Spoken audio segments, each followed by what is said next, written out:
Welcome to the Vulgar Uplander, where the metaverse meets real life. A place where we speak our minds, no sugarcoating, just a raw vibe. Don't be fooled by what you see, this channel's not for the faint of heart. We dive deep into the unknown, tearing down walls right from the start. The Vulgar Uplander may shock, but never judge a book by its cover. This is the space where anything goes, no limits, no filter, just flow. Embrace the chaos, let your true self show. The Vulgar Uplander is here to shake things up. Buckle up, let's ride and never give up.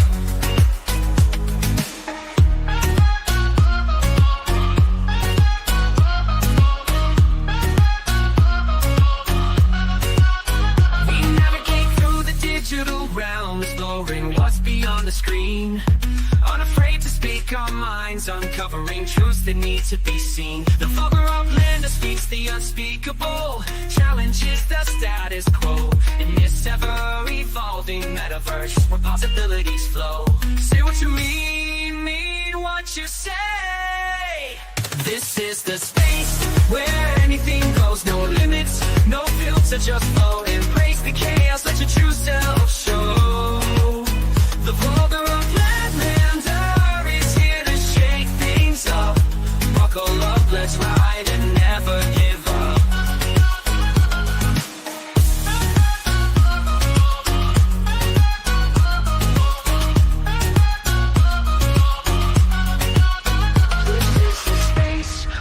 Anything goes, no limits, no filter, just flow. Embrace the chaos, let your true self show.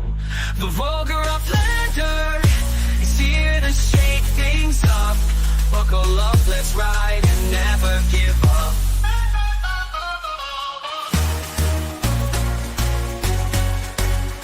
This is the space where anything goes, no limits, no filter, just flow. Embrace the chaos, let your true self show. The Vulgar Uplander is here to shake things up. Buckle up, let's ride and never give up.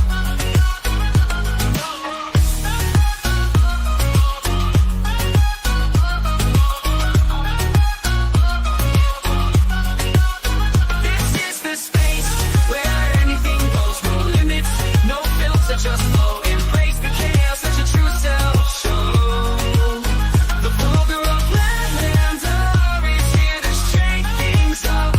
Buckle up, let's ride and never give up. What's up, everybody?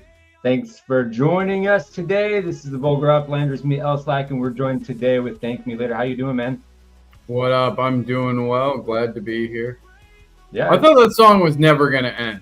dude, I was jamming. Say, But I was like, dang, it's got a lot of verses. Like, it's a long people fucking don't song. know.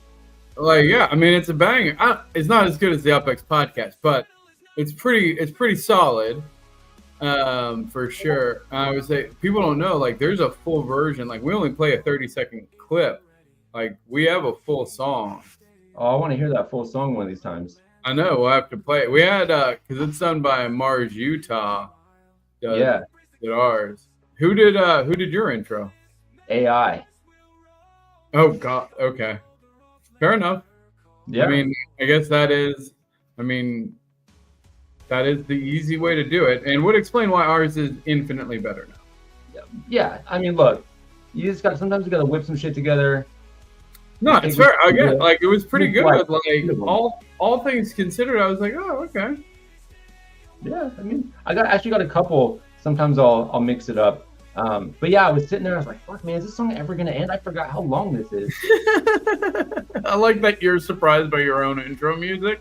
Yeah, it happens sometimes. Well, sometimes like I'm scrambling. I'm not always super prepared because I just kind of run by the seat of my pants, and so I'm like getting shit together at the same time. But I was like on it today, so I was like, well, I just kind of want to start this conversation. Can we just hurry the fuck up with this intro? But right. Yeah. Well, and I was noting because I was like, you were about like 3 or 4 minutes in, which I was wondering, like, do you find like your viewers take a couple minutes? Because it always takes a little while for users to get like logged in. So you obviously don't want to put too much juicy content like right at the beginning. Right. But but then you also want people who are watching it later, like you want those juicy tidbits, because we were discussing it before. Like we do it live. Like all of you that pre-record and then like edit and clip it and all that good stuff, like good on you. But I ain't got time for that shit. Right. No. Yeah, I was doing that for a minute, and then I was like, man, I need to try this StreamYard thing. And then I jumped over. I was like, oh shit, this is so much easier. Right. And I just haven't looked back. Yeah, no, it's really hard. It's really hard to justify going back to pre-recording. Right. After you just realize, like, oh wait, I can just hit go and publish and done, and then like off to the next. Right. Just cross my fingers. I don't say anything too fucked up, and right. we're good to go. And I get to see all the chat stuff, and I can, I love the live interactions for me, for sure. Like, especially, depending on the topic, like the live interaction is really what makes the show. And especially when it's ad hoc like this, and without, like, if you had like set structure where you're like, I'm going to review the Sparklet Wars line by line, and I don't want to get distracted, then sure. But I like seeing my people here. Almost Human. I want to know. So for those of you who don't know, I went on a buying spree. Almost Human got like nearly 3 million UpX out of me last week. No shit. Yeah. Like I did not negotiate well at all. He was like, I got really like super greedy for block explorers and just, yeah, no, for real. Like I'm not mad about it, but yeah, he just named whatever price, any price he named, I was just giving it to him. I really don't know. I think I might have had a sandwich or two that day. Much love.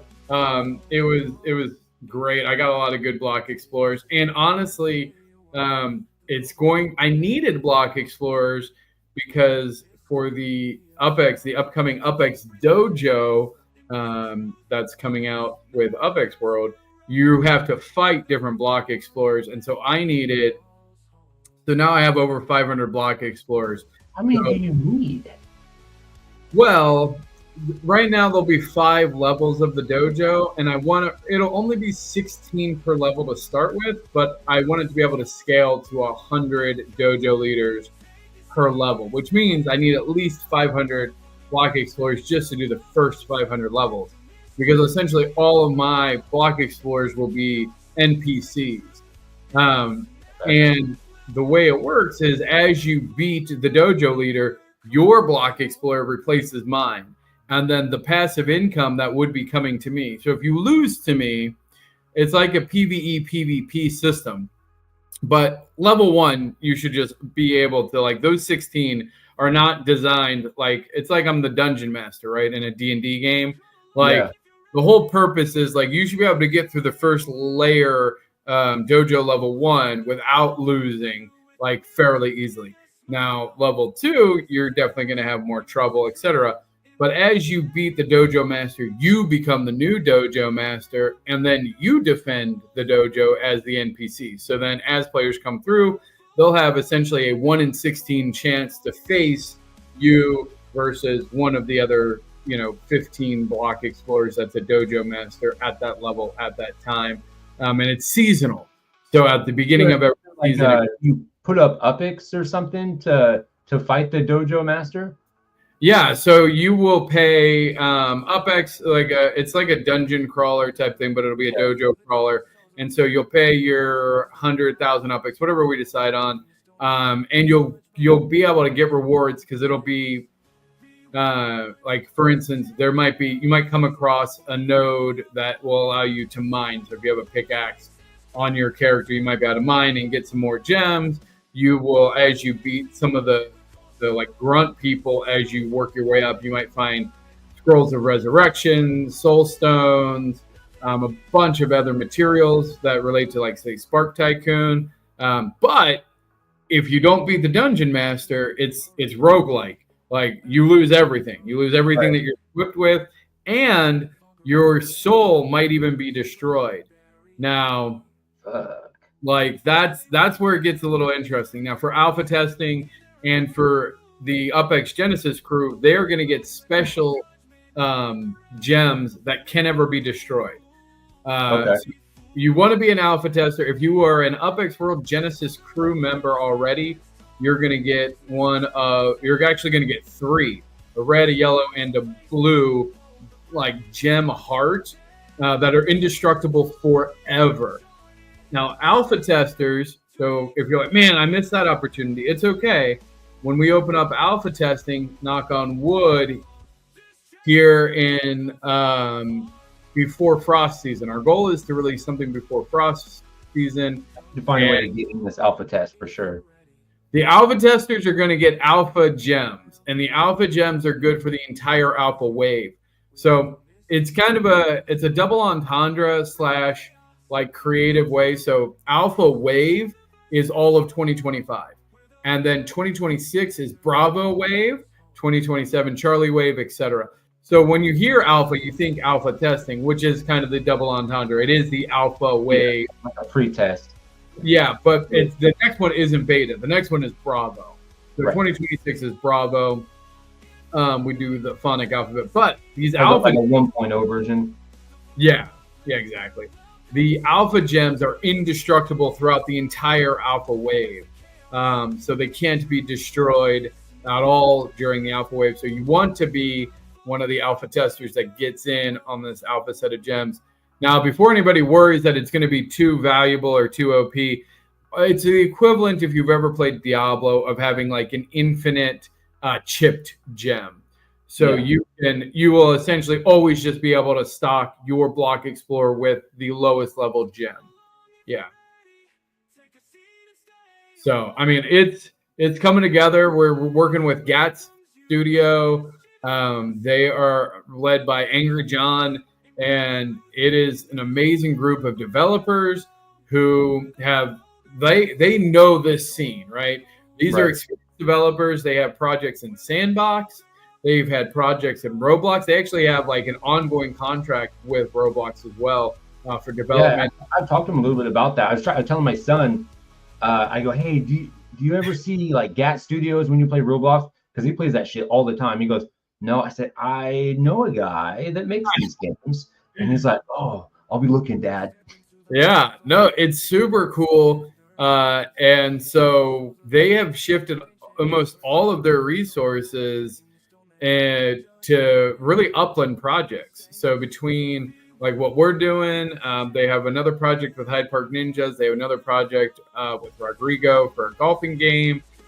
So I think we're going to see a lot this year in the layer 2 space because GAT Studio is available. Now, it ain't cheap. And I'm going to be completely honest. Like, we pay them quite a bit of money each week. And so what's like, this is what I think the community needs to understand is that Stosh, who ran the Spark Exchange, Spark Tycoon, all of that, at the end of last year was like, hey, he reached out to me, a couple other people, like, it's taking up a lot of time. He needed more support. And he was at a crossroads, right?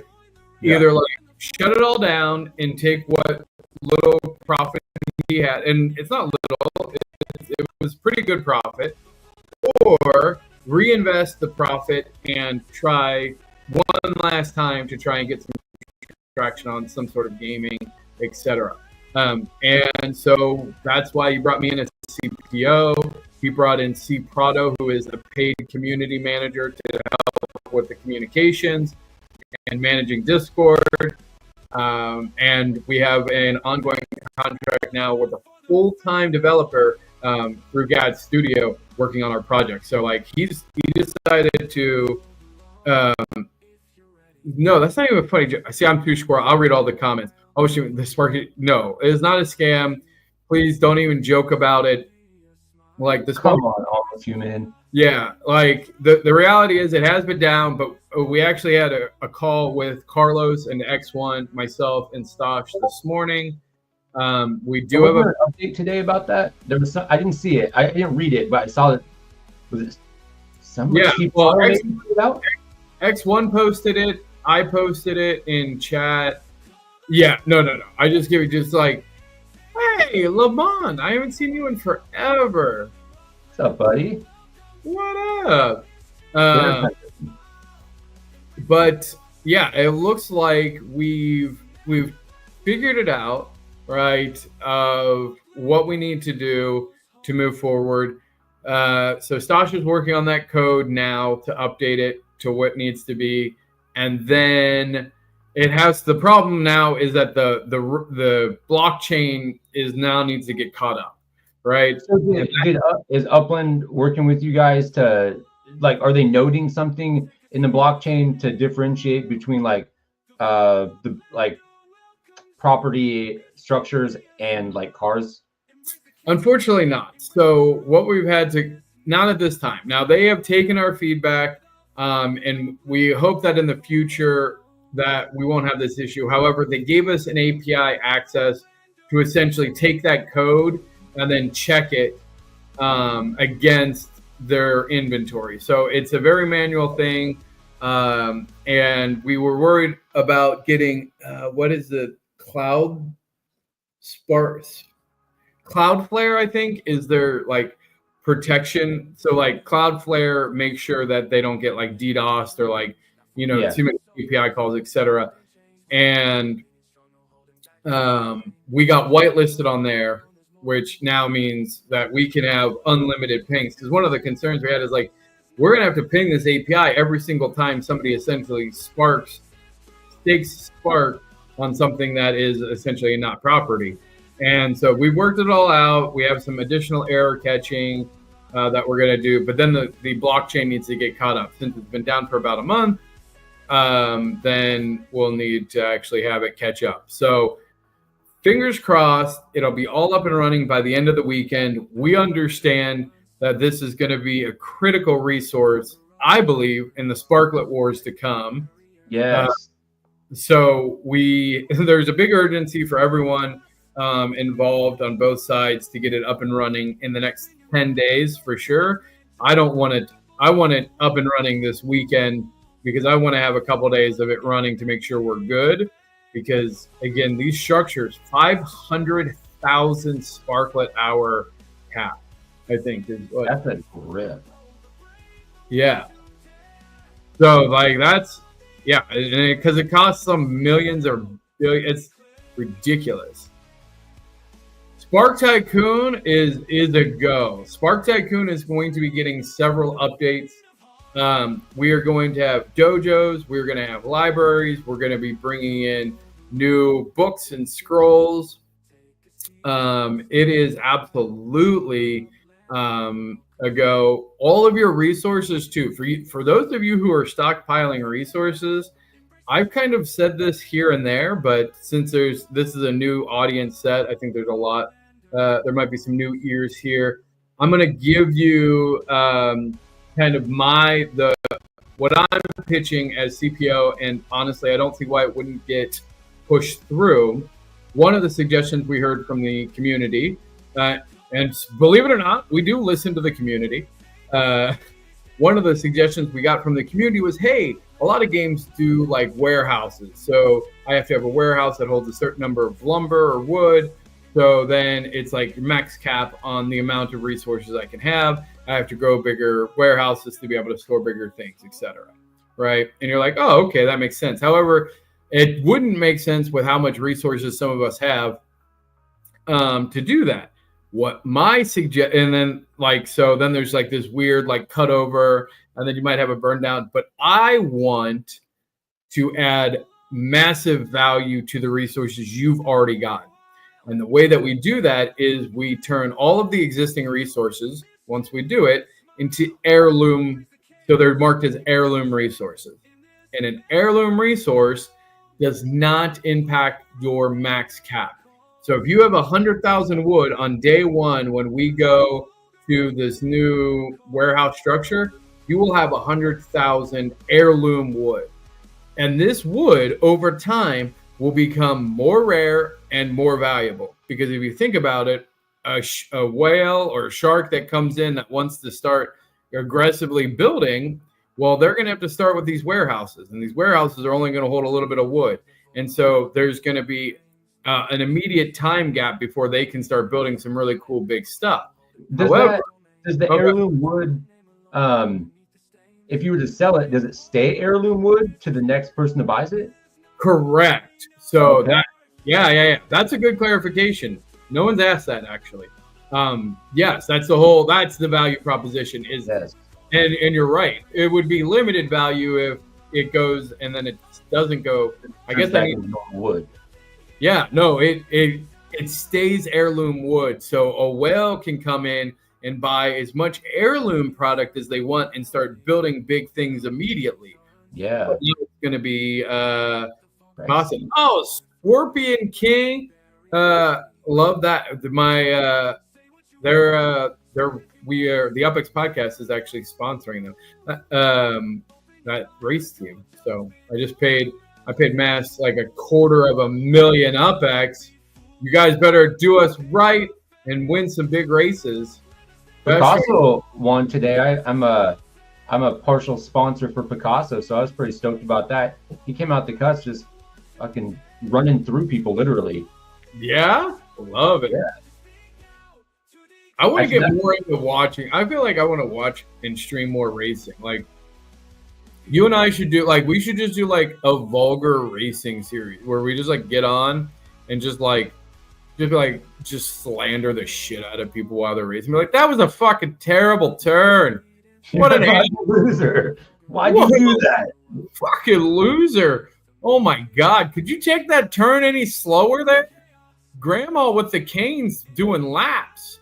Yeah. I mean, that's what when I stream, like after this, I stream our truck series, and it's just me. I'm on there by myself streaming my actual racing. I'm just like, man, I fucking suck at this. I'm dog shit. I took that corner terrible. I'm like, well, I'm gonna fucking lose this one. I'm gonna make somebody crash. That's my goal now. I'm not gonna win. I'm gonna make somebody crash. Yeah. I love it. Well, the new Spark Tycoon features, so the new Spark Tycoon features will not be up when the site comes back up. That is a future date. The activity, what we're working on now is the UpX Dojo, which will feature your block explorers in a battle royale, battle to control the dojo. Again, probably to start with the alpha wave, it'll just be the battles. We won't probably have the like the actual ability to switch your block explorer for the leader. Although the dev team is pretty competent, and we're going to start with like fake currency. So we're not going to charge any of the alpha testers like actual UpX. It'll all be just fun money, but with real prizes. So it won't cost you really anything. I don't think we want to start charging this initial season while we work out all the kinks, but the rewards and everything that you get from the season and from beating it will be real.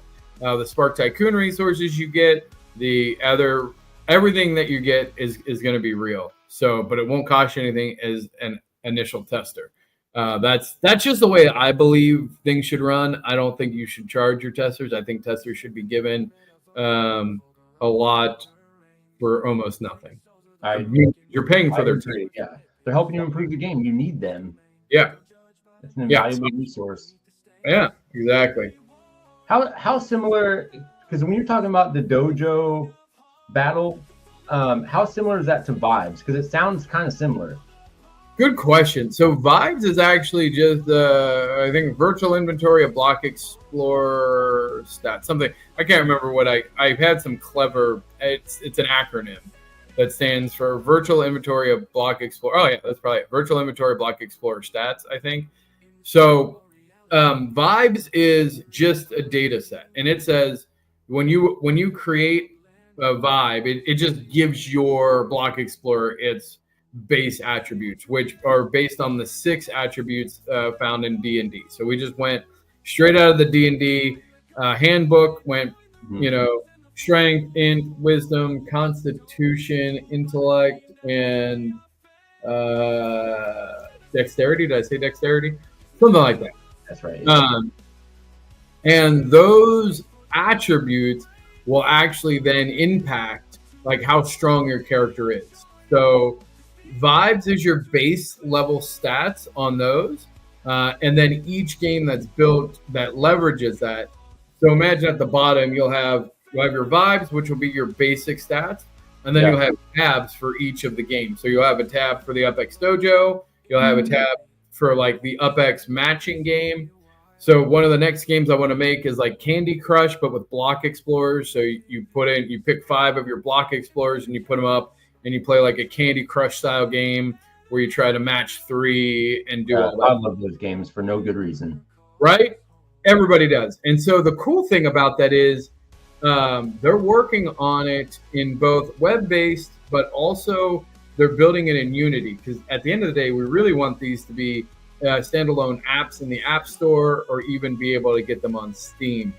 And the idea being, let's say that you play the Candy Crush game and you need 5 block explorers, but you have none. You don't even know what a block explorer is because you just found this game on Steam.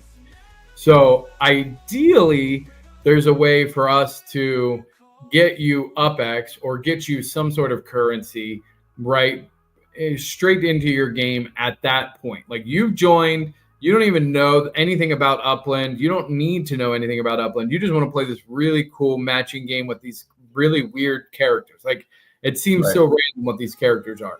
But you pay, your $1 worth of currency to play the game. Well, as you draft characters, whoever owns that underpinning character of that block explorer will share in the revenue. So it's a revenue share model, but you don't even have to do anything. All you have to do is unlock your explorer and give it a gem, and then it comes to life and it has a soul, and you're like, cool. Now it can be used. We'll have like a this inventory of block explorers to choose from. You as an individual can use any of your block explorers. So like when I go to play the game, maybe it costs, I'm going to give an example.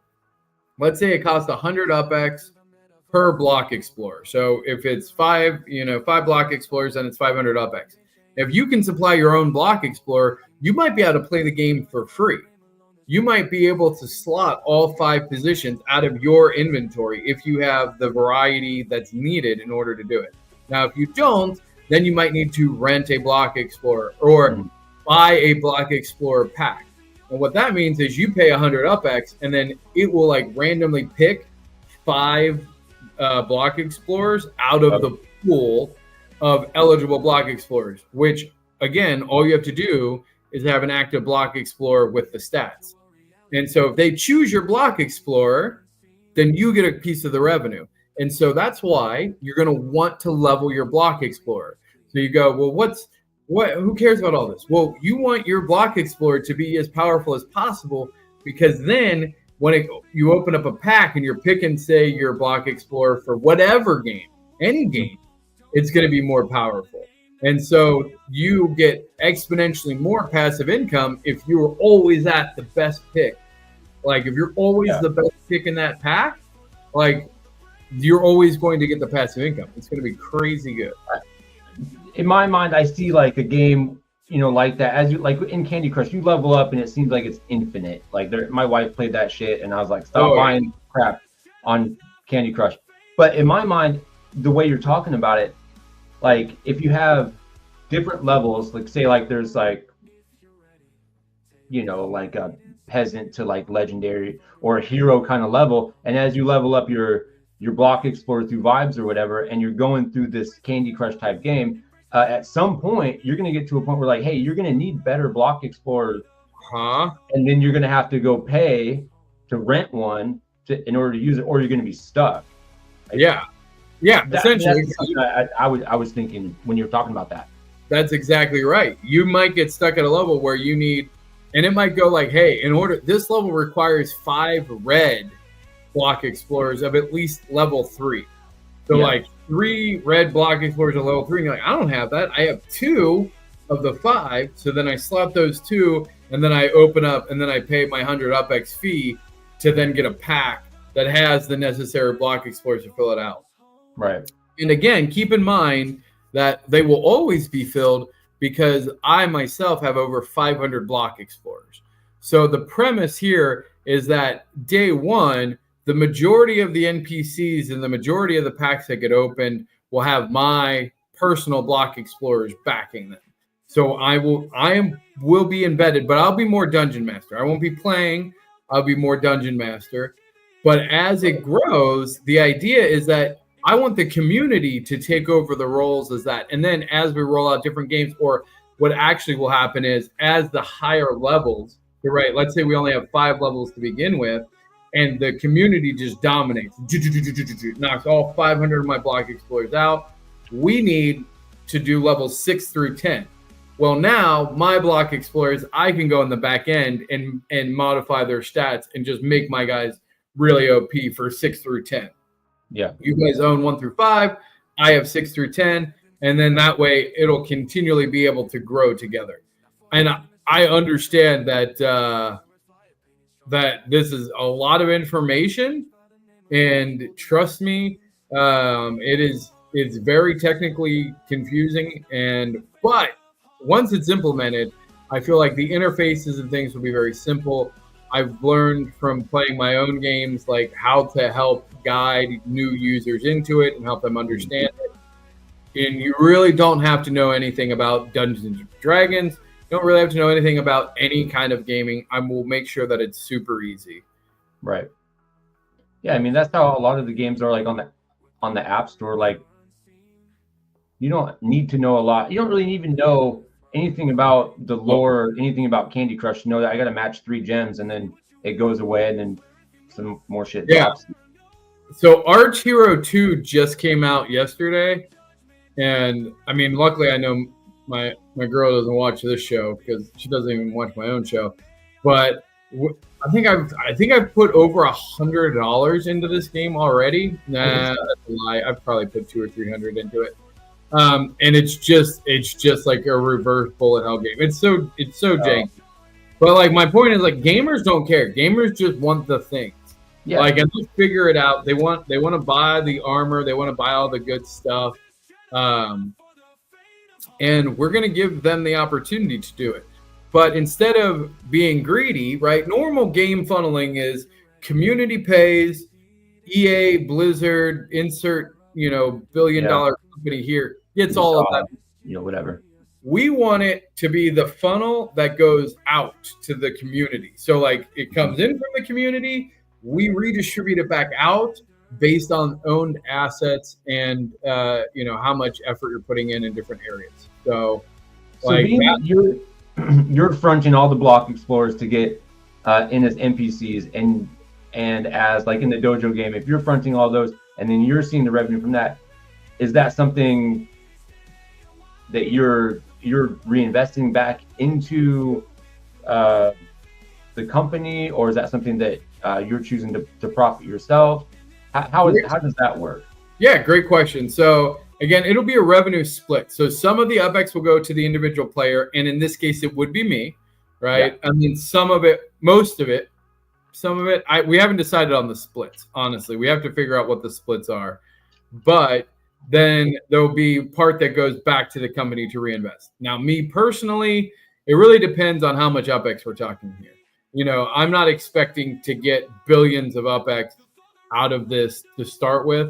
And by the time we're talking that numbers, I'm hoping it's being mostly handled by the community, except for, like, again, my goal is, like, I'm just stacking the highest tier ones as we progress, but they're knocking me out fairly quickly. And they should be getting the majority of the redistributed revenue. So you're hoping to get, at least in the early stages, to get knocked off early. You're going to have weak NPCs get knocked off early, so then it gets redistributed back to the community. But at the upper echelon levels, it's obviously going to be harder because it needs to be a challenge. It needs to be scaling. Correct. So the only people that should be losing are people that are, like, grinding out to try and get to these higher levels. Again, there's going to be opportunities like resurrection scrolls, because it is roguelike. So if you make it to dojo level 3 and all of a sudden you meet, because my turtle is going to be one of them. My turtle is going to be probably one of the high level ones. And I have some really cool, unique block explorers. Actually, Almost Human sold me a bunch of, so Almost, you don't know this, but the reason I was buying all those fire ones from you is because I'm going to make, like, a fire temple. Like, I want to make thematic. Like, that's the other thing is, like, Yeah. I want it to be cool where it's like, oh, I'm entering the fire dojo and all of the NPCs are like fire-based block explorers. And I want to have like the Hearts dojo and they're all like heart-themed block explorers and a spooky dojo. Anyway, all of that good stuff. Um, and you really need to have the like, yes, I could cheat and just make up NPCs, right? I could do that. There's nothing stopping me from doing it. I don't have to use my own block explorer, but I think it adds authenticity to the game. Plus, it's a proof of concept to show redistribution of wealth. Like, yeah, Right. I am, but this is how I am getting most of this UpX to start with, but this is how it will flow back to the community. So, yeah. Do you have you bought any like one-of-one director block explorers to like have as like bosses, or is that something that you've thought about? I hate directors block explorers. Let me go on the record and I will restate it again. I hate them. I think they are janky. I think they are overproduced, and I think that the spirit of let me say this. The spirit of the director's block explorer was so exploited for so long that it has lost all value. The only ones that I hold any value to as far as director's block explorers would be the ones that had custom names. So if you look at my block explorer, it does not say director's block explorer, thank me later. It just says thank me later. Because and if you look at my synopsis, I actually have a custom synopsis on my block explorer. Like those ones are valuable. All of this, if it's just a generic block explorer with a generic thing, no, boo. What we will be doing is What is generic to you? What does that look like? What would be like a generic block explorer? like those ugly baby Halloween ones. I mean, as far as I'm concerned, all directors block explorers are the same, and I don't think they're always. I don't give them any value. I won't buy them. I don't buy them usually at all. So I would say there is going to be a need for a mint one block explorer. So I will say that there's going to be a special slot allocated to your account. You will only need one mint one block explorer. This can be a director BE. This can be just your favorite mint one of any collection that you have. This block explorer will have special and essentially overarching value on the account. I don't want to give any advantage to directors block explorers. I honestly have considered excluding them from even being eligible to be a standard one because I hate them that much. Like, and I've been about that for a while because people were farming that. They were making dupe accounts.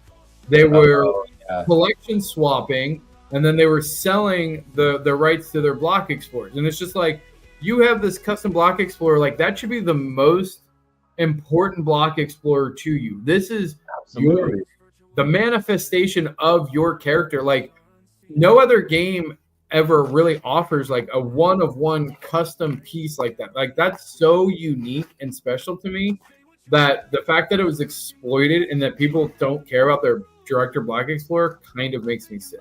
Yeah, no, that blows me away. I was looking for block explorers the other day, and I was looking through some showrooms, and I was like, man, there's a lot of fucking director one-on-one block explorers, and they're not even that expensive. I'm like, I would never get rid of my block explorer. I love it. I mean, it's exactly what I asked for.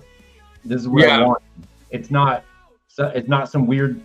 It's weird. It's definitely weird. It's a teacup teabagging a plate. Nice. I like it. Anyway. I mean, I would say, and Upland's collector score reflect that, right? Like Upland made sure it was just like, because one-of-one block explorers, like the true one-of-ones are insanely valuable. I have, and I think probably one of the biggest like pieces of valuable NFTs I have is a set of 3 one-of-one block explorers. It was the first artist that And at the time, I think I paid over 200 USD for each of them. It was a bidding war, and I sniped them at the last minute to get all 3 of them. But they are true one of ones. It is part of a artist series, the first artist series collection. Like, those things are hard to come by, and like, they're super cool. Director block explorers to me are cheap. They're like, I don't know, you buy them at the dollar store. Like, I don't give them any value. Fair enough. Everybody's entitled to their own. Yeah, and and some people like them because, again, they are super unique. Like, they are one of ones, although some of them are one of questionable because they like, I'm like, this seems like very much like this.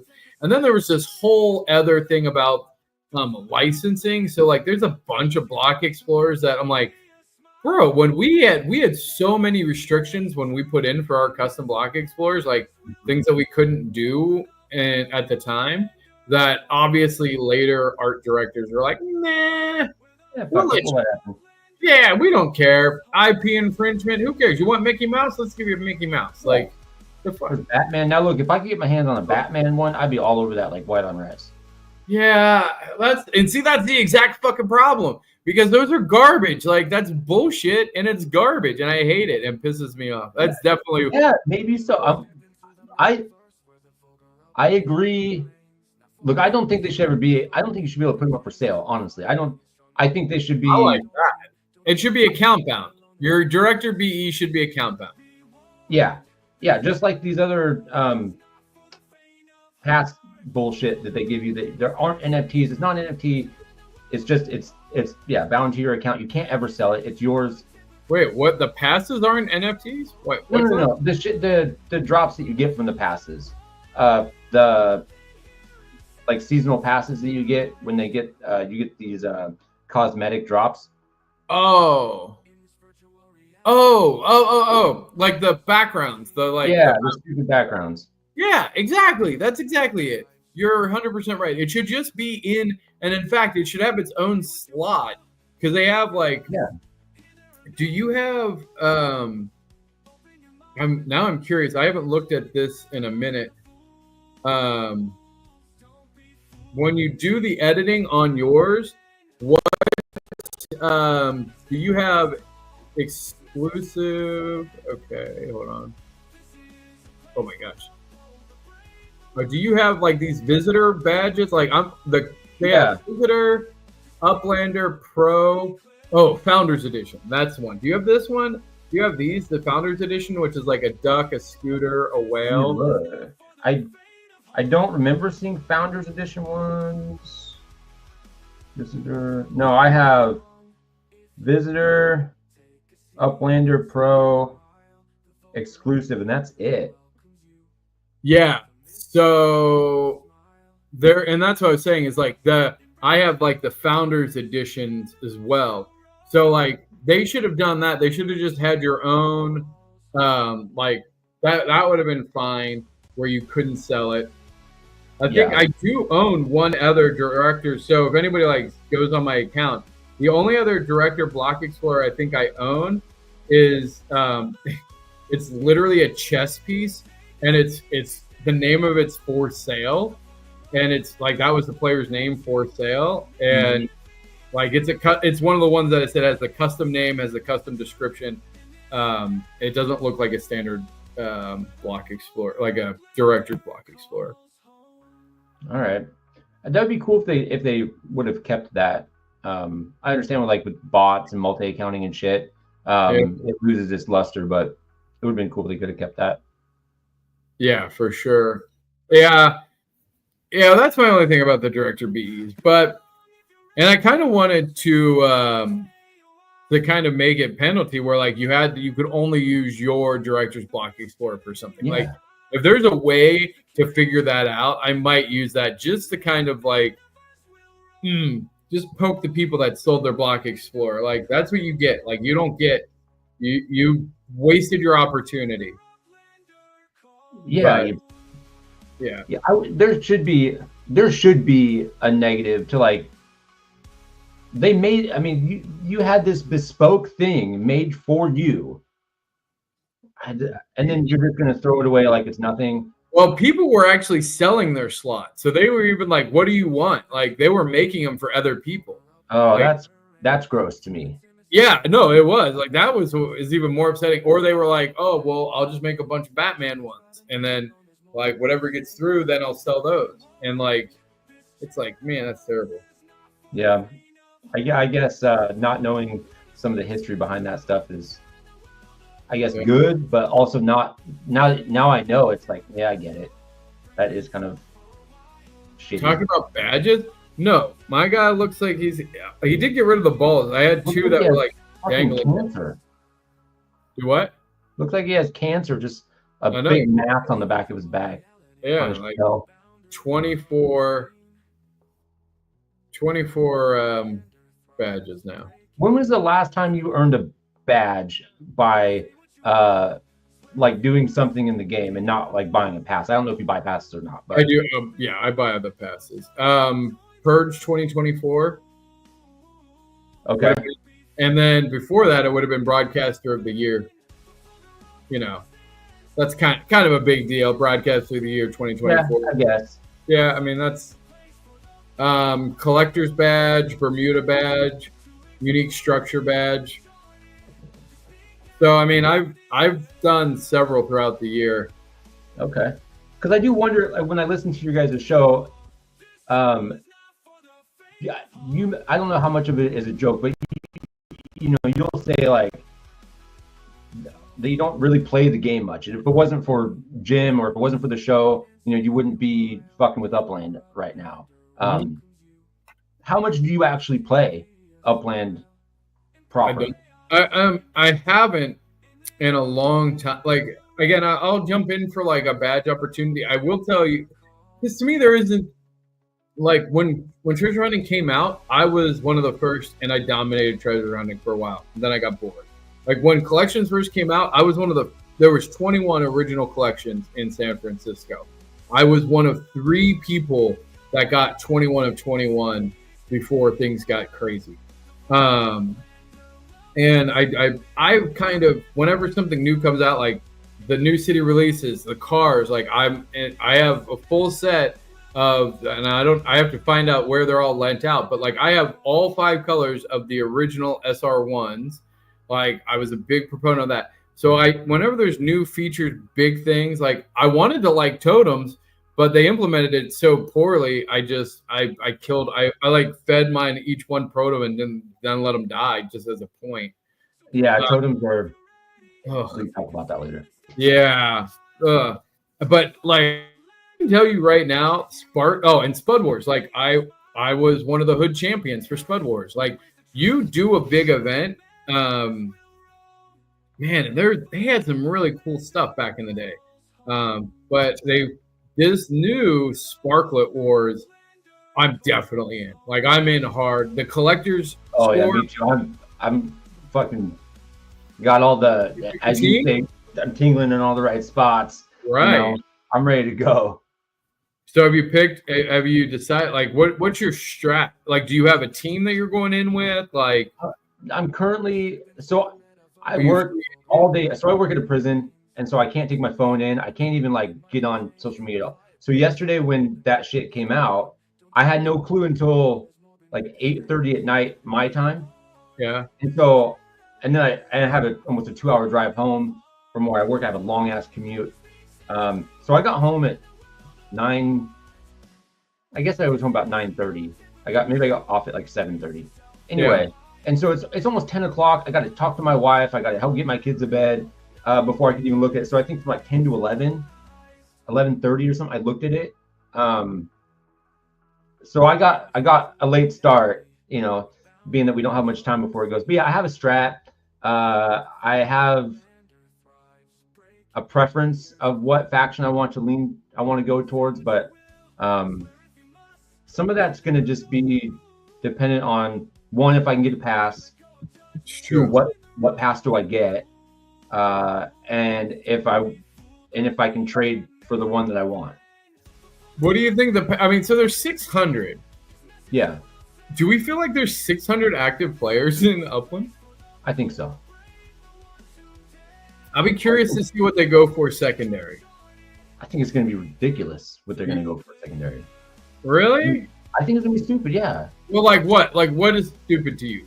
30,000, 50,000, 100,000? Like where? Yeah. Because I think they're like $6, right? $5.99, $6.99. Yeah, I could see like 60,000. 60,000. 60,000 seems like it would be a lot.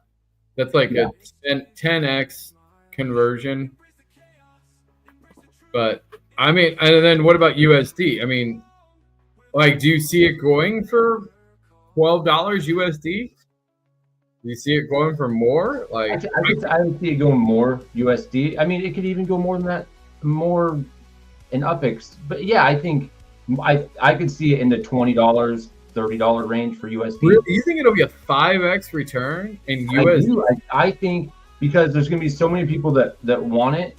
I think people that don't want it will get it just to sell it, and they're just going to rape the shit out of people that really want it. Maybe. I think that those people, I think there's going to be a lot of people holding a bag.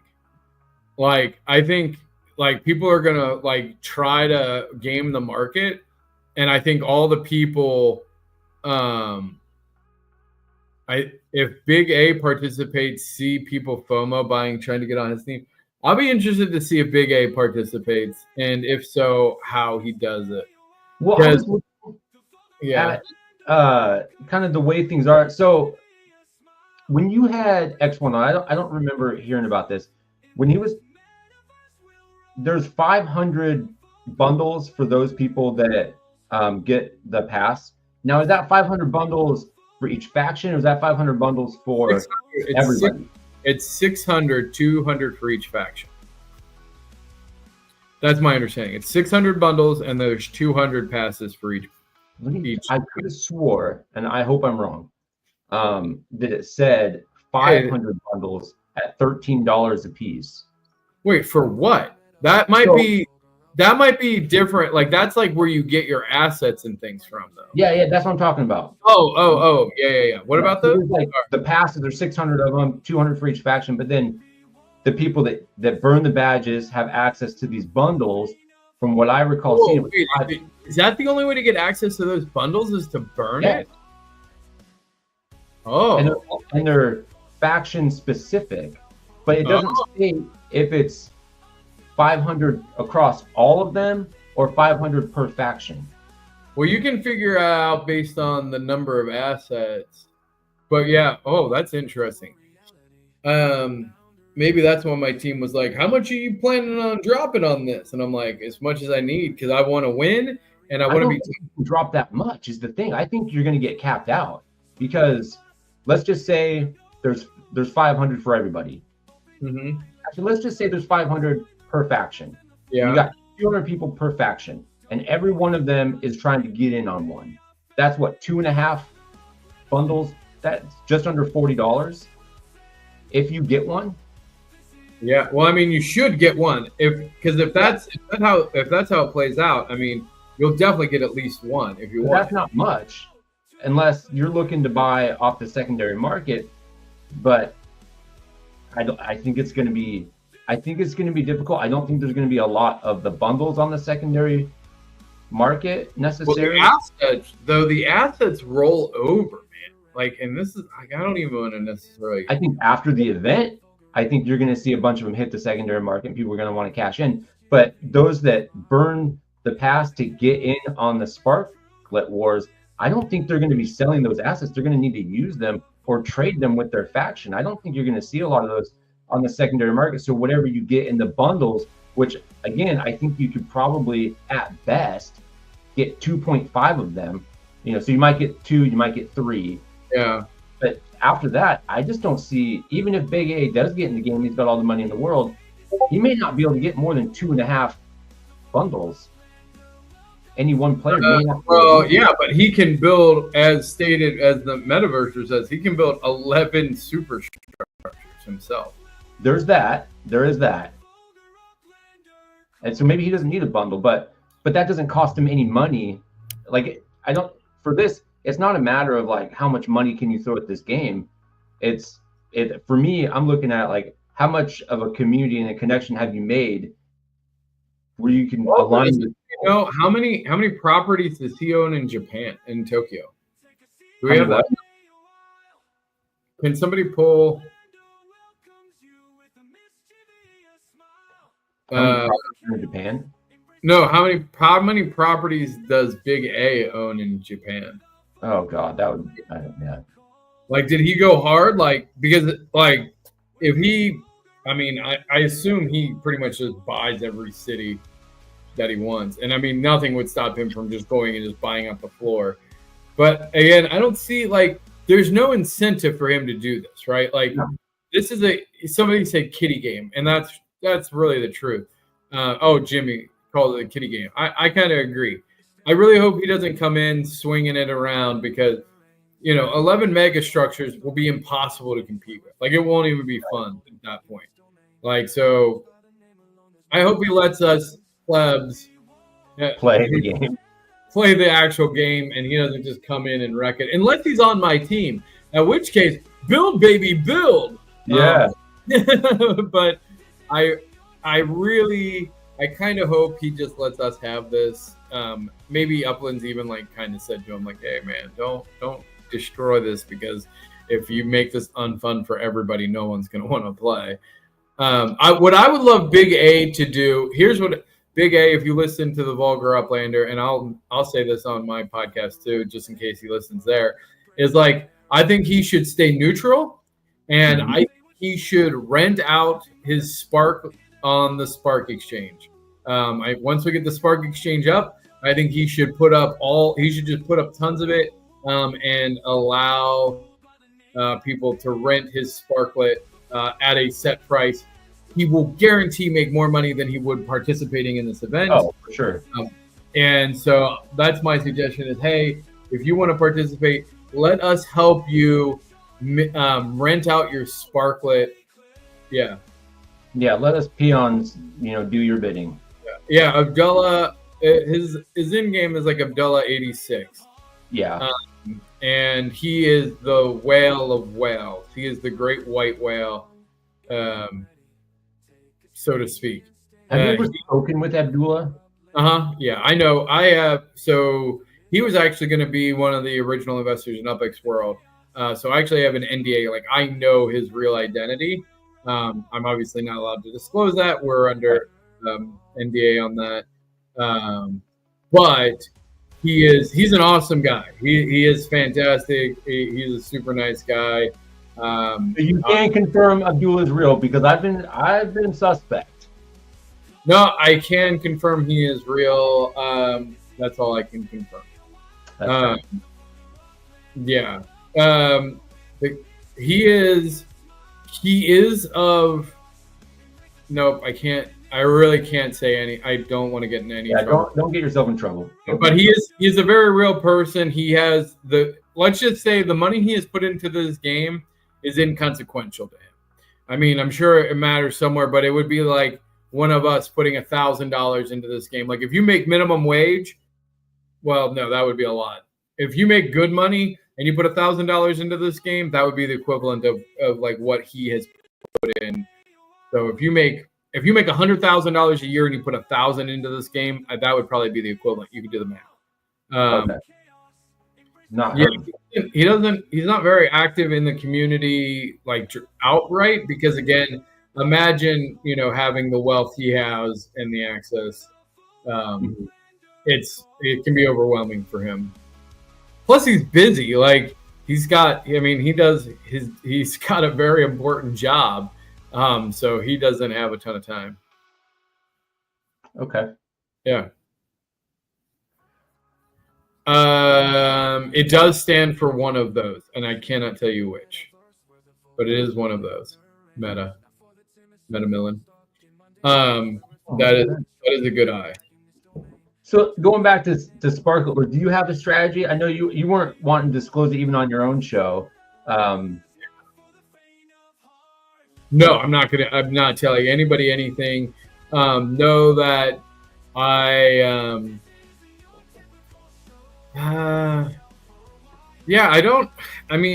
my strategy is to have a strategy. So I'm not going Yeah. in. I will say that there is a strategy. I will say that I am part of a cohort, I would say, that is working on a plan. He'll give away to the winner. I tell you what, hey Laban, you do hashtag TML, and I'll give away 1,000 UpX per hashtag. So if you get 10 hashtags, the price will be 10,000. You get 100 hashtag TMLs, I'll give away 100,000, etc. So go hashtag TML. Do you know how to do that, the spinning wheel thing? Yep. If we set that up? I actually already had it ready to go. Hashtag TML. Oh, really? I Okay. did, look. Okay. Hashtag TML, Did I put it? and I'll give away based on the number that we get. I'll get 1,000 per. So we're at 6,000 now. So everybody who enters is increasing the prize pool, but also inversely giving you a smaller chance to win. So I like it. It's fun. We're at 13,000, 14,000. How high can we go? How high can we go? How much are you going to try and get me out of it? Invite your friends. Bring them over to the channel. We got a little bit of time. I'm going to put this away for the moment, and then we'll come back to it.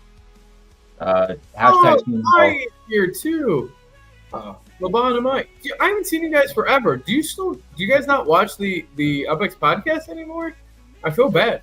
They live over in the European area, so maybe it's bad timing. Did TML? Oh, I still have not got my, and it's 3.9 million that Dirk owes me. Dirk owes me 3.9 million for winning his game.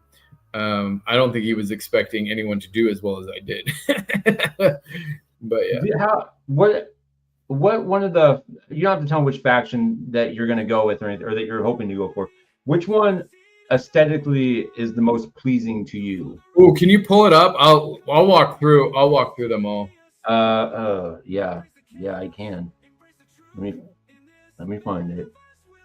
Well, why you do that? Oh, I got the sleepy puppy. She's like, oh, daddy. She's got like a little dog bed right on my desk, and then she's like, I don't want to. Don't put me on camera. There we go. Let me move this over here. Okay. So I mean, I think this is the first one. It's interesting because the Crypto Knights, I guess that's like a trebuchet, which is kind of cool. I like medieval in general is kind of fun. The Purge Pirates, I will say this. Purging is like, there's a lot of negative connotations on that word, so I'm kind of surprised that they went with that. I mean, bulimia is a real problem in this country. Like, I mean, you're probably making a joke, but as someone who used to weigh 350 pounds and has struggled with many different body dysmorphia and eating disorders myself, I will say I don't love the name of Purge Pirates. I would rather like Plundering Pirates or something. Yeah. Or, so I feel like there's other words that they could have used there. No, I agree. And to touch on that, I too at one point had an eating disorder. For me, I like to, I'll make jokes about things that. I think you and I are on the same page on that. And again, we joke we laugh so we don't cry, so to speak. Right. But I do like the aesthetics. The cannon makes total sense. I love that. And then the Siphon Cyborgs, obviously high tech. I'm a tech guy, so I do like that. But now, if we look at their actual like battle cries, like that's like I don't align very much with the Purge Pirates of like steal it all, and like we could go through their buildings as well. Yeah, I'm trying to find their whatever their. So like these are cool. I mean, let's just start with Dominate is the cyborg. Oh yeah. So scroll. Let's just scroll to the top. We'll just go through the whole thing real quick because I think. All right. All right. So choose your faction. The Crypto Knights. I'm not gonna lie. This gives me Uplandia vibes. Like, it kind of does. Yeah. Like I go. Again, like this is cool. Medieval. Secure the wealth. Defend the future. I like that. I probably aligned to that. I like that. The Purge Pirates again. Take what's ours, leave none for the rest. I hate this motto in general. I'll be honest, there's almost no chance that I play the Pirates, especially now with the name and with all of this. I can tell you, I'm not really a fan of this. I don't like this attitude. I've never been a leave none for the rest kind of person. I'm much more, wealth distribution. I'm more Robin Hood, steal from the rich, give to the poor. Like, I'm that way too. Yeah, Purge Pirates, fucking Pirates. Yeah, fuck those Pirates. I feel like Pirates are going to be the bad guys.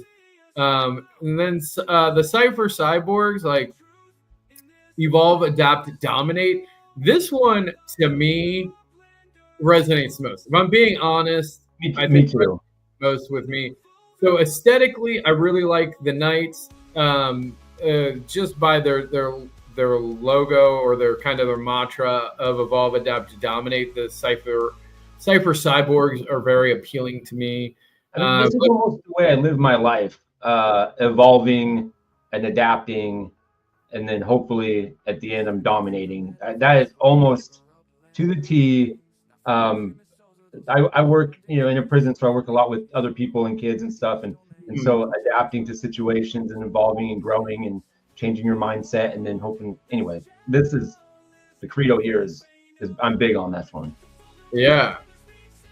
Okay. Cyborgs are lame, but you guys are young. LOL. No, dude, I'm 40. I am not young. I don't know who you thought is young. Like.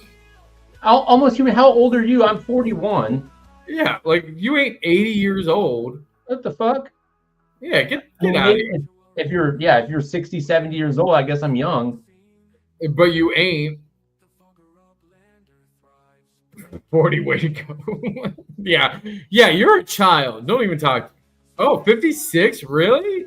Okay, so you're not that much older. Like, you could barely be oldies. Get out of here. Although I can't be too mad at mine. I and Laban sent me these really delicious treats from where they live. They were these like creepy gummy people. I don't remember what the name of them were, but they were really weird but delicious. All right, now, so you need to settle down with your oldie bullshit. Yeah, man, I could be your daddy. Yeah, only if we met on Bumble. I don't know. All right. You're dipping your wick at 16 years old and getting chicks pregnant. I mean, I don't know if that's good on you or not, but Laban. I don't know how to say it. Laban.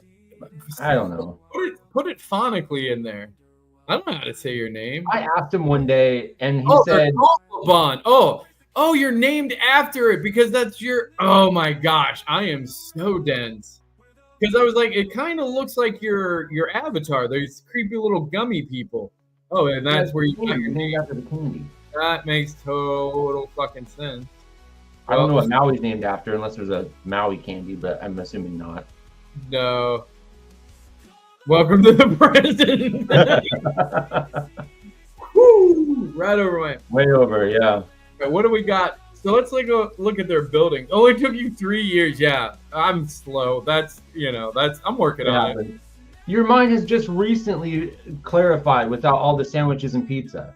Yeah, exactly. The sandwiches and pizza are still leaving my system. So the overlays, so I guess that means you get turned into one of these. Or it just sits over your block explorer, I guess. Which seems weird. It's going to look weird. We'll see how that plays out. I really want them to do like a fucking border. Do some cool color, like a blue border or something around your block explorer, and then everybody knows what faction you're in instead of covering it up. Why can't they just do a fucking border? I like that idea. Like they were so close to that flame one. That one, what season was that? Sizzle season, where they had the circle of fire. I was like, holy shit, they're gonna do it. They're gonna make a border, and then they fucked it up. That's so close. So close. Yeah, You guys are so almost close. there. I was so excited. I was ready to praise them, and then I was like, "Oh, you just." You just had to shit on my Cheerios. Yeah. All right, so let's see. Build and decorate. You cursed, you fucker. So aggressive. I like it.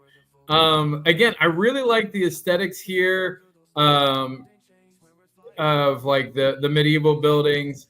The pirates don't really appeal to me. These look weird. It looks like tarps. Yeah. Of like- these buildings, I don't. Yeah, I don't like the pirate ones at all. Really, these ones do look cool. I kind of like this. Looks like a crown a little bit. It'd be Yeah. cool if it was a crown, but Well, I mean, it's like a one of the turret things, right? think And I the love the castle cyborg thing. houses. Like the cyborg houses are super cool. yeah, these are rad. Like, Covered up the chimney though, whatever the shit is supposed to be on top here. yeah, well, obviously It's there's the future air ventilation system. Yeah, Yeah. they kind of remind me of R2D2. Portal. Oh, okay, I can see Portal as well. And then so here's your breakdown. So the superstructures, as you can see, the superstructures are going to be super important. Yeah, And again, I absolutely love the Perch Pirates. Again, just not for me. That looks like No. a Hobbit. this one looks like a chess piece, which is kind of cool. Yeah, Rook, and like that looks like a futuristic trash can, which I'm all about. Yeah, no, same here. Scoring Sparklet is progressive with each percentage of each fact. Yeah, so this is kind of interesting to see how that'll play out.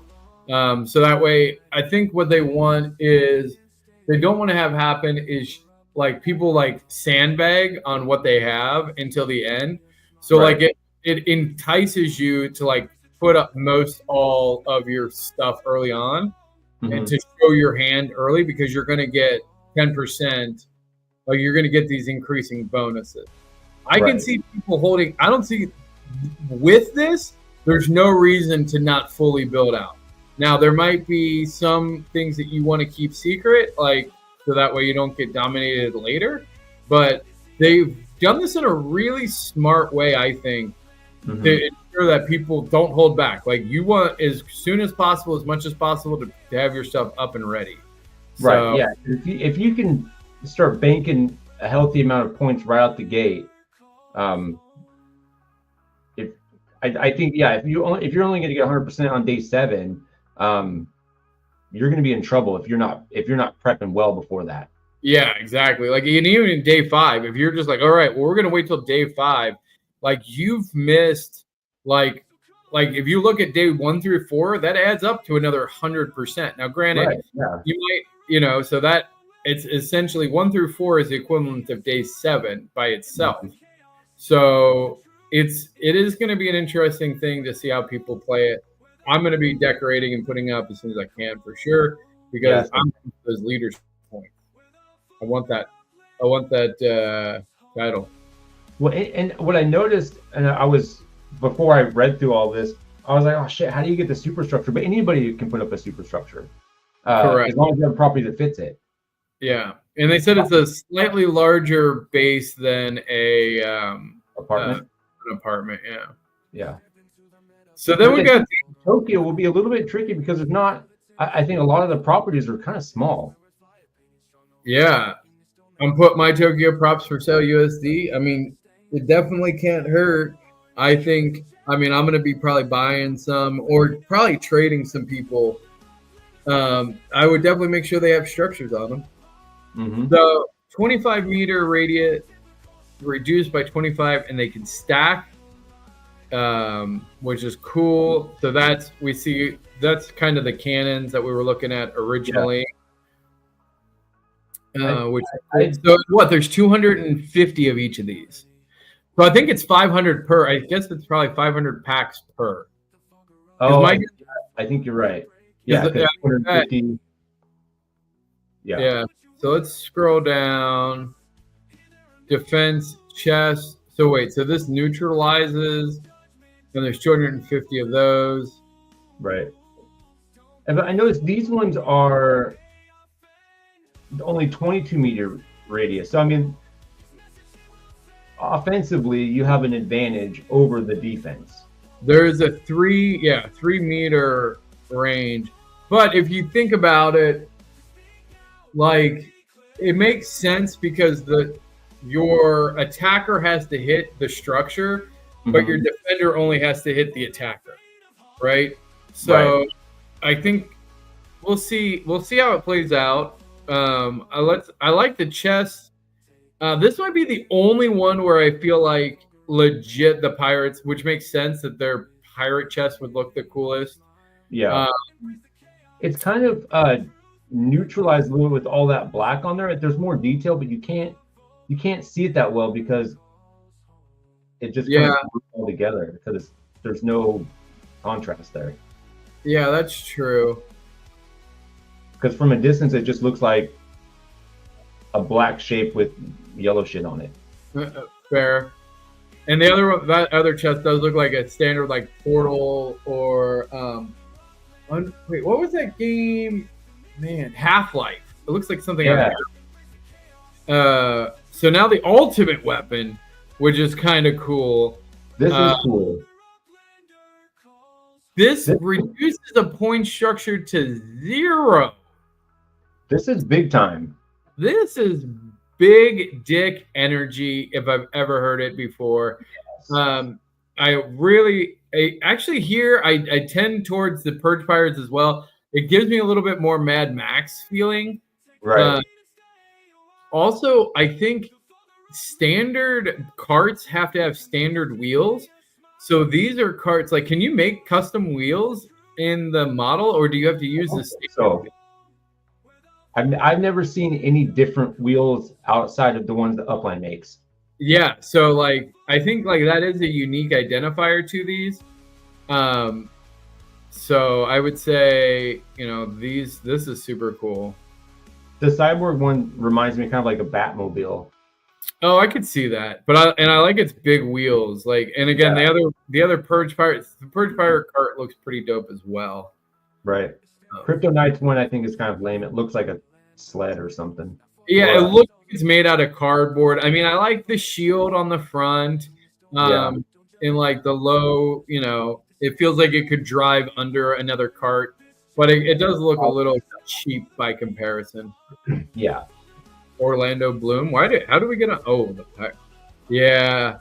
What are you talking about? Oh, pirates. Pirates. Man, this is, brand new feature. Oh yeah, this is so important. Like this visual, we didn't have this in Spud Wars, so like this is super cool. I love that it's in game. I love that you'll be able to see it. I can't wait till they implement something like this for our block explorers. Loving it. Some treasure hunting would be great. Oh yeah, I can see so many uses. So yeah, I want to know what 30 meters looks like in game. Well, I think this is an actual representation, but I really want to know what that looks like. How far does that actually span? Yeah. Well, these ones will give you some, right? Do they do it for the ultimate as well? Well, and this isn't actual, so I'll be interested to see what it actually, how it actually goes. Let's see here. Key dates and details. Wait, can we register yet? Registration starts. Oh, no, this is until Wednesday. Hey, computer, remind me Wednesday at 2 p.m. to register for the Upland thing. Okay. Yeah, so these are $5. There's 600 of them.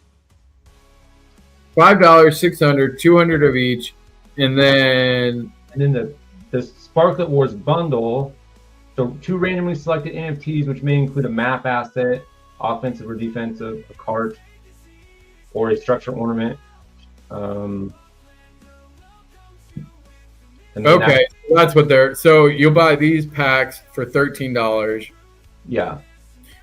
Each wait.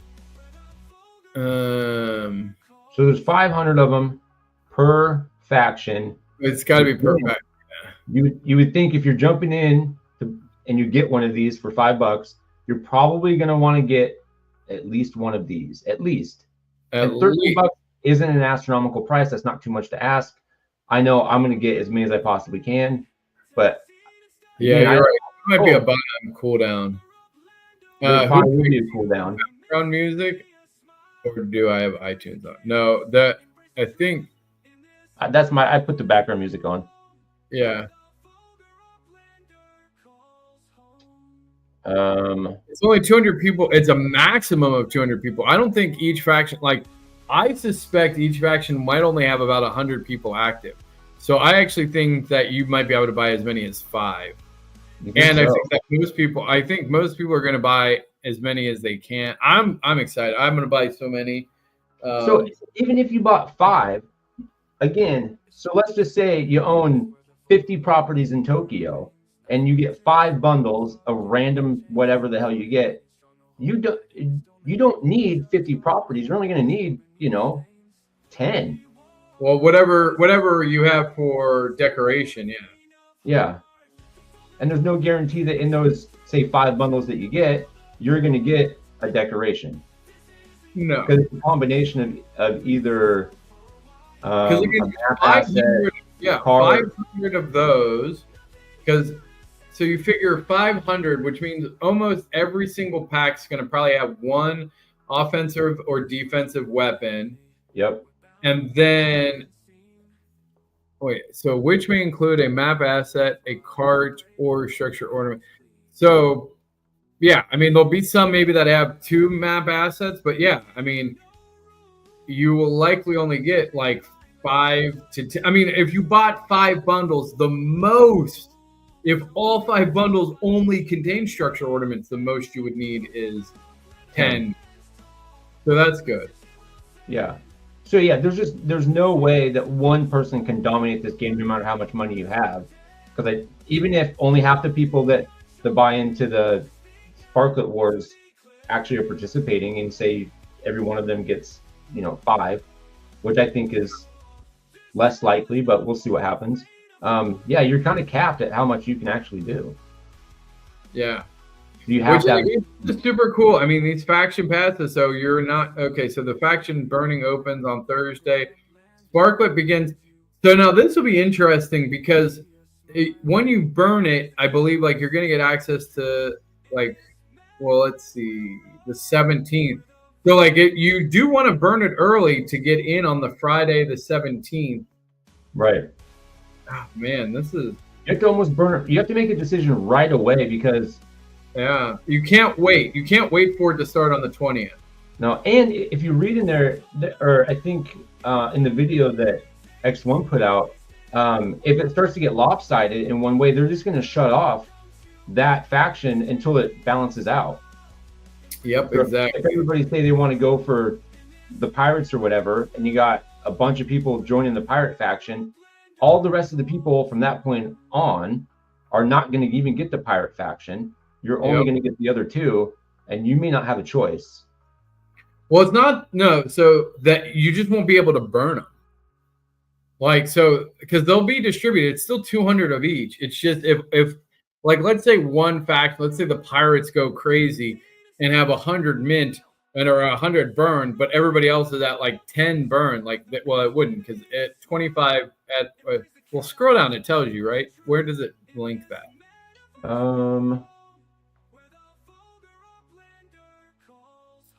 Past burning, spoils war. Okay, so scroll down. Massive 200,000 Sparklet. That's freaking awesome. So the top 3. This is what I'm going for. This is what I'm playing for. The exclusive badge.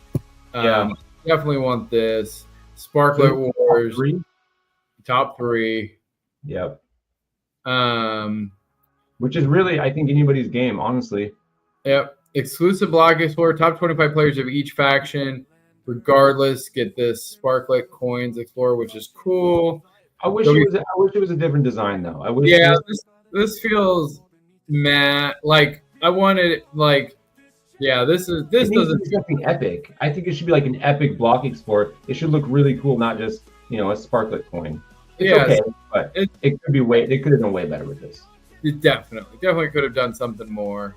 This feels like it got recycled. Like they were like, we just dust this one off. Yeah, this one's been sitting in the back. We need to do something with it. Right. So tracks the current scores of all the factions, updated real-time faction leaderboard. The individual, so this is the individual scores. Wait.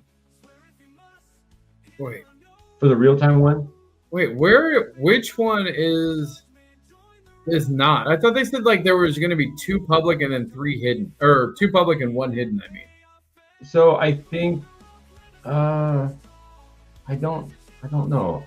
This one's the individual. I mean, none of them. It was 2 in game and then 1 outside of the game. That's what X1 said, but all of these say in game. Oh wait, maybe it's like external. But it's still available. Yeah. It's just in game. So it's not hidden. So like you can still see who it is. Yeah. It's just not in the game, I guess. It's just outside. Gotcha. Maybe some medium or something. Gotcha. Like some of the other ones. Yeah. All right. And then we got the faction cheat sheet, which is cool. Yeah. So the structure ornaments. Yeah. Overall, it says I think the Cypher Cyborgs is the best. I think you're right on this one, even though I generally lean towards Pirates because I just think like the lore behind Pirates is cool. Yeah. Thematically, I would have liked Pirates. It had the potential, but it's just it's not going to be for me. I don't think. Yeah. And then the Knights one, yeah. I think the Knights originally was, when I was looking last night, was the one I was least hot on. But now looking at it again, I think I do it's kind of growing on me a little bit. Yeah, I mean, I like the medieval role play style. Like, yeah, that's kind of cool. I mean, I'm excited. No matter what happens, like it's going to be fun. I think it's going to be really interesting to watch how it all plays out. So I honestly haven't not been this excited about. I'm trying to think of like probably like the announcement of Cars, like when Cars first came out. Like I was pretty into that. Yeah. Yeah. So yeah. I saw this. I got super excited last night. This morning, there's nobody here. I've been plotting and scheming in my head. How are we going to do this? Trying to find my peoples and seeing where we're going to go. Yeah. No, I can't wait. What's the metaverse or metaverse Millen? What is the cost? Like, what are the costs on these 500 up square properties? But yeah, props unminted still over 500. I was looking earlier. They're expensive. But maybe not so much expensive for you, but for a smaller account like myself, I was looking. I was like, shit. I was looking at secondary market ones that were like hundreds of thousands of UpX.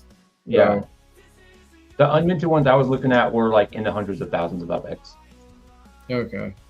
Couple for 440. Yeah, I mean, I will likely just trade like within my faction temporary buildings that like I'm hoping that there's people that have enough of these buildings already made.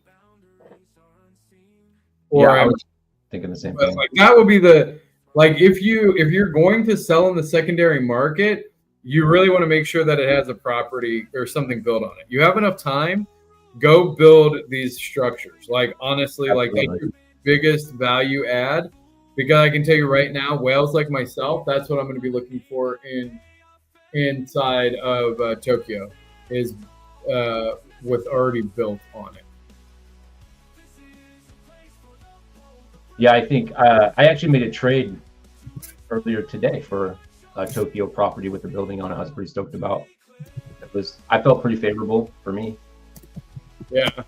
And I don't think I need that many. So again, I don't need to go buy like a whole shit ton of properties in Tokyo. I just need the right amount in the right spots with the right stuff on it. Yeah. Team, what the hell? I'm actually chatting with my team now. Like we're actually Name of the band, please. What do you mean? What name of what band? Tell me the name of the band. The band of this song that's playing. It's called Oh, AI. it's fucking AI, man. I just made that shit up. I don't know what the name of the band is, but it's a banger. I can tell you that. I don't know. I can send you the song if you love it that much. I have it on my computer. So let's see here.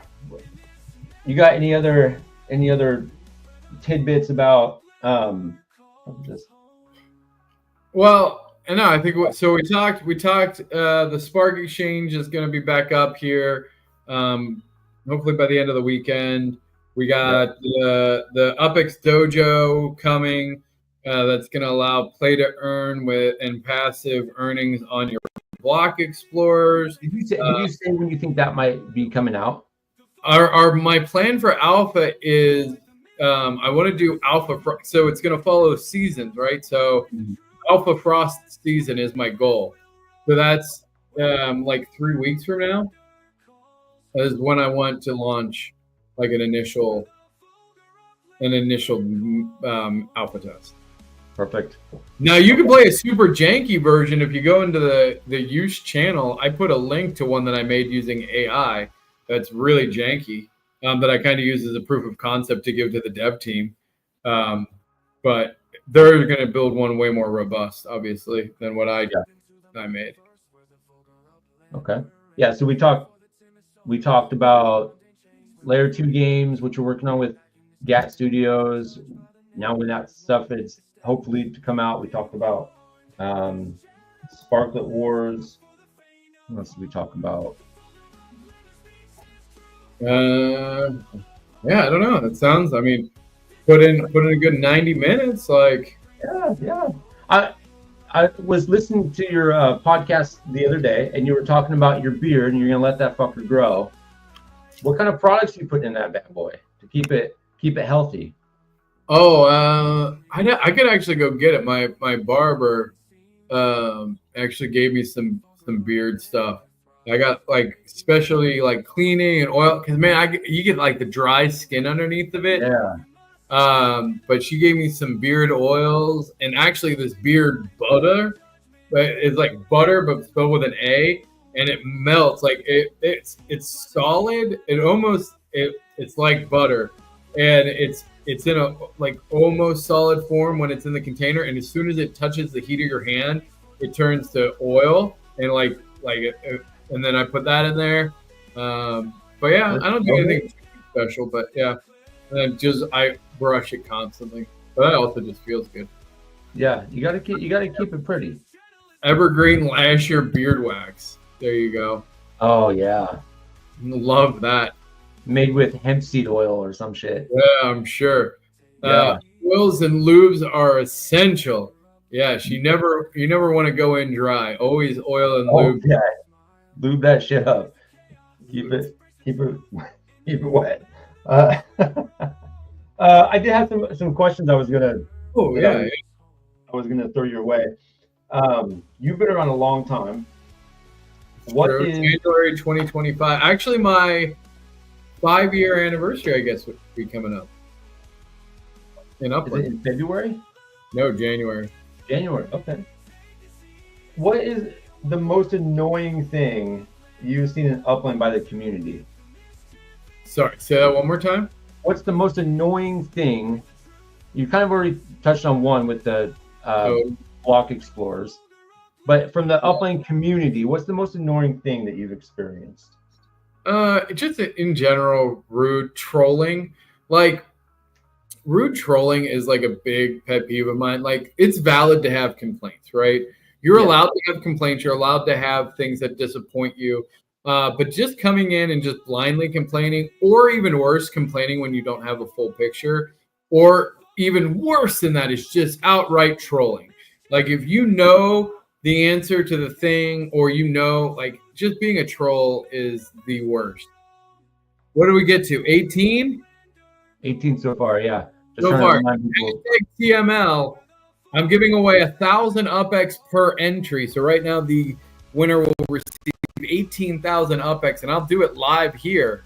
So make sure you get your entry in hashtag TML. There we go. 19. Keep them coming. Let's get at least to 25. Yeah. Can we get to 25?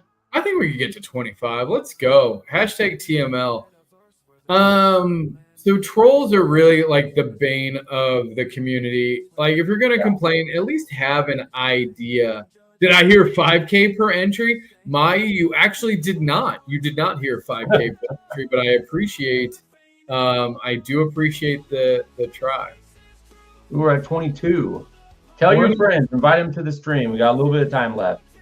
Yeah, so I think that's probably my biggest trolls that just want to troll for no reason. And especially, here's my other thing. It's if you haven't tried to do it yourself, like if all you're going to come on and go, oh, I can't believe it's taking so long, or then you go do it. Yeah, no shit. Like, oh, I don't like this thing. Okay, well, how would you fix it? Well, I don't know, but other people have good ideas. Okay, then shut the fuck up. Like, don't come in here and just shit on my Oreos for no damn reason. Like, we're trying our best. Like, I got people that are working day and night to try to make, the best community content possible. And if you're just going to come in and be a turd about it, like, get out of here. Like, you go make your own Spark Exchange then if it's so easy. Like, if it was so easy, everybody would have already done it. Like, we don't do these things because they are easy. We do these things because they are hard and they need to be done. So, yeah. And cursing is come to those who wait. Patience, all those things. Those are real sayings for a real reason. Yeah. Like, if you've ever done anything, like, tell me you were able to snap your fingers and get it done. You don't. Unless you know some sort of fucking voodoo witchcraft, it's not happening. Especially in technology. Like, that shit is hard. You're being innovative. Like, when you have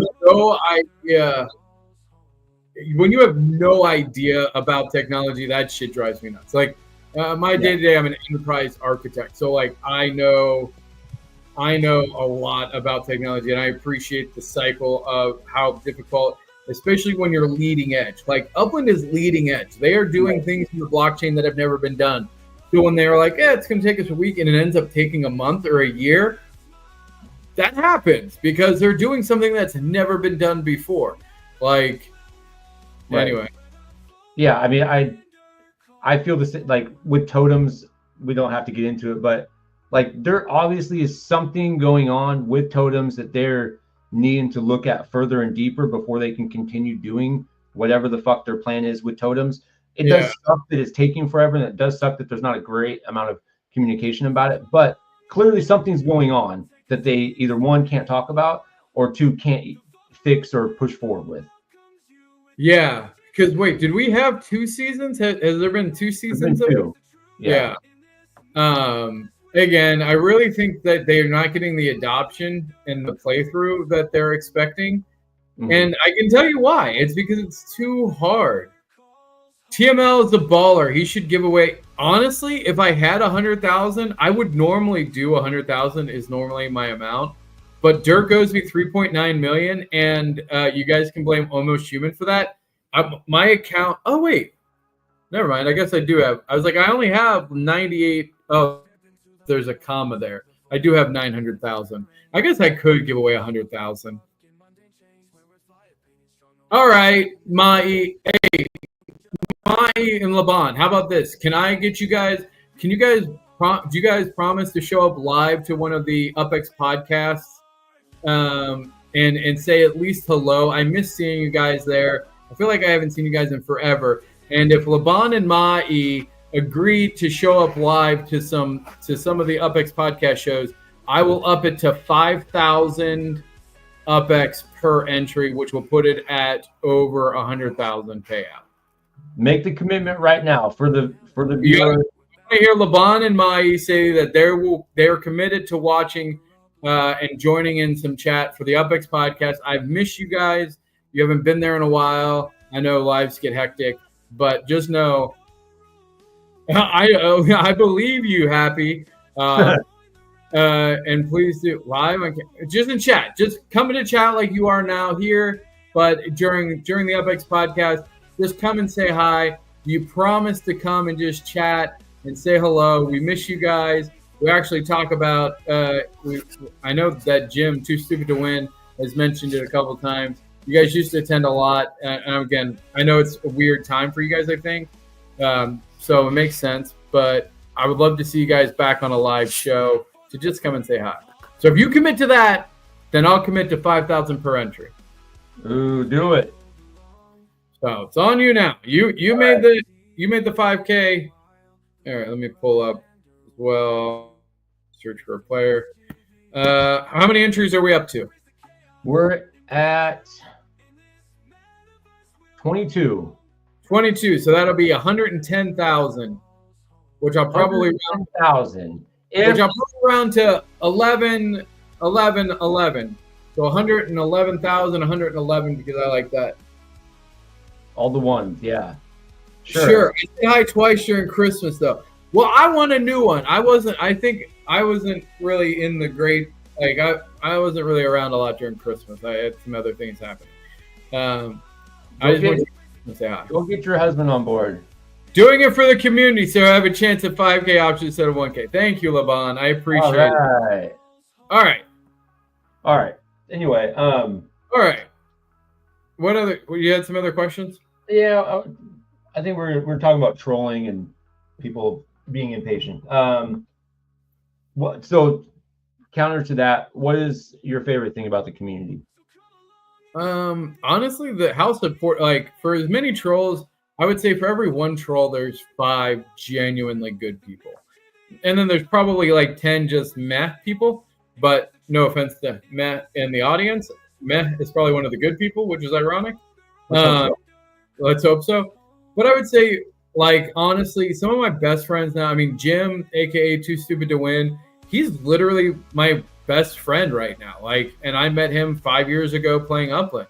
It's unbelievable, like the bonds that we get to make. And I would say, like, there is just so many good people here. If you know where to look, like, don't give up just because you have one bad interaction with an Octavius or an Envenom, or, you know, and insert your antagonist here who has screwed you over.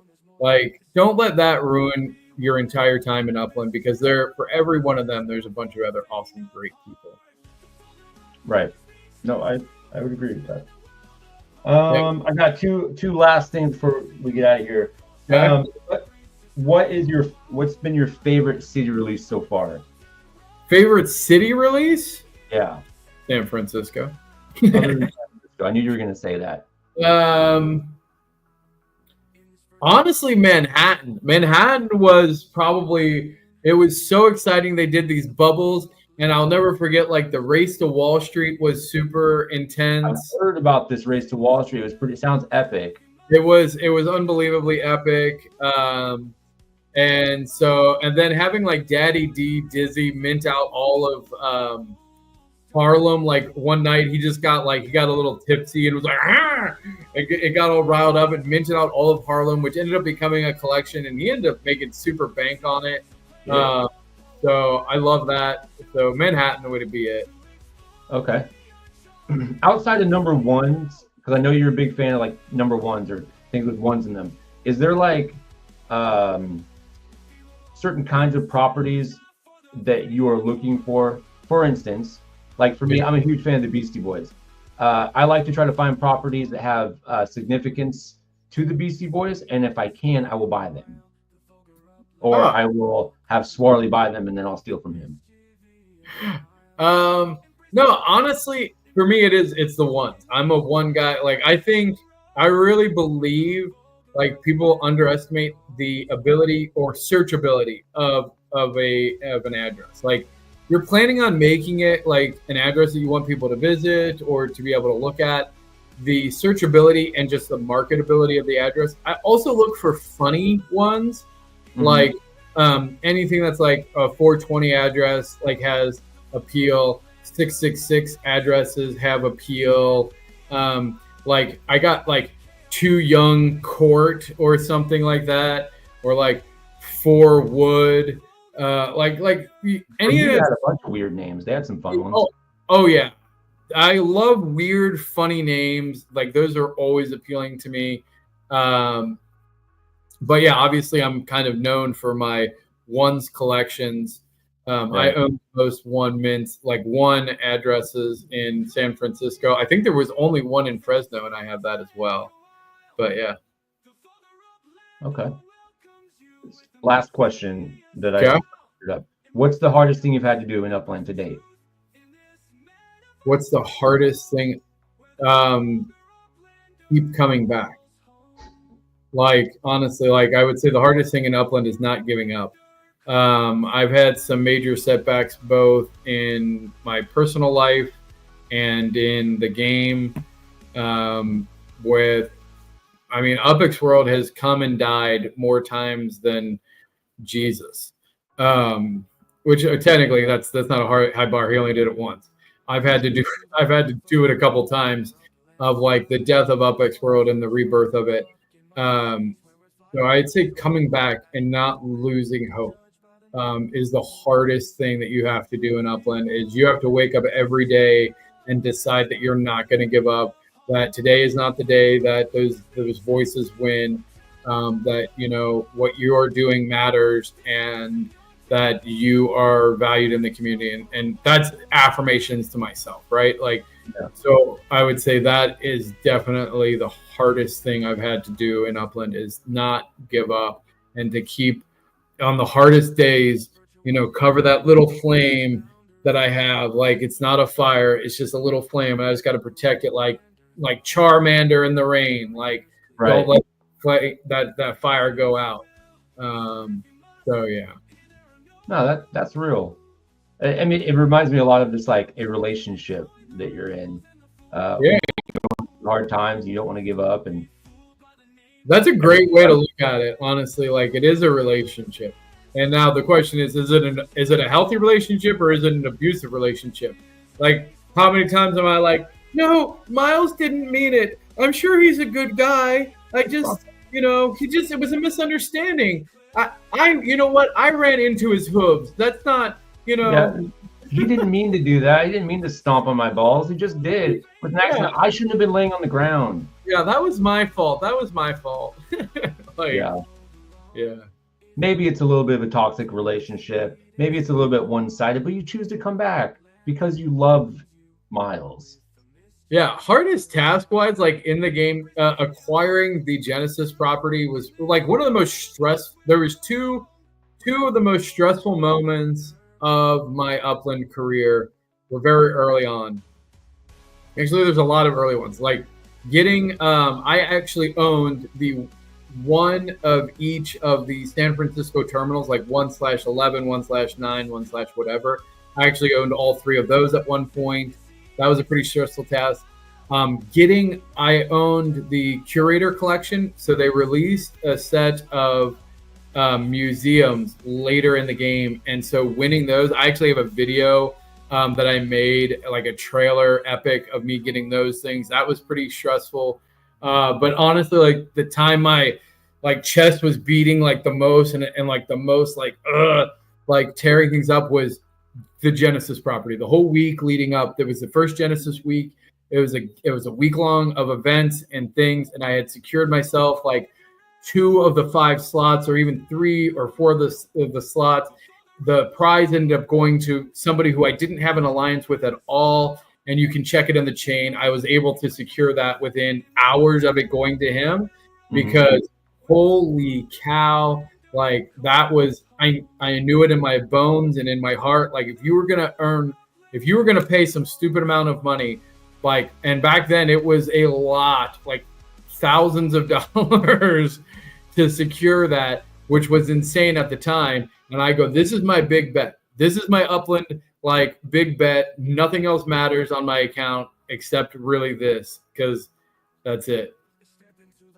That's awesome. Yeah. Well, great. Well, let's give some of your epics. Let's bring this bad boy. We got 22. Last 30 seconds for #TML. He's going to give away 5,000 epics per entry, and then we'll spin the damn thing. We'll see who gets it. Which now I feel like I screwed myself because I did my own hashtag. Yeah, you might have. I did. No, I did. I started it. So, but it's all right. 100, and I'm going to give away 1111. So 111,111. Oh, and you just did it. Oh, help him out, man. If you're gonna help him out, I gotta help him out too. All right. If we get the 25, TML will show his toes. It'll be disgusting. Oh yeah. You want some toe action? We haven't done You haven't TLM. had any toe action lately. No, Caesar. It's TML. Don't be fooled. TML. Because I don't think Caesar was in. He did TLM. Come on, Caesar. TML. Come on, TML, you can do it, buddy. Get us to 25 so we can get that sweet toe action. I'm like checking if I'm gonna rip my pants. It sounds like a wrestling move. What is it? The sweet chin action? Do that sweet toe action. Did that sweet toe action. Oh man. Caesar's letting us. A lot of So here. close. A lot of retreads. Can't get to that 25. You got Come about on. So 10 close. seconds before I decide I'm gonna go spin this thing. It hit me up for. I read that. All right.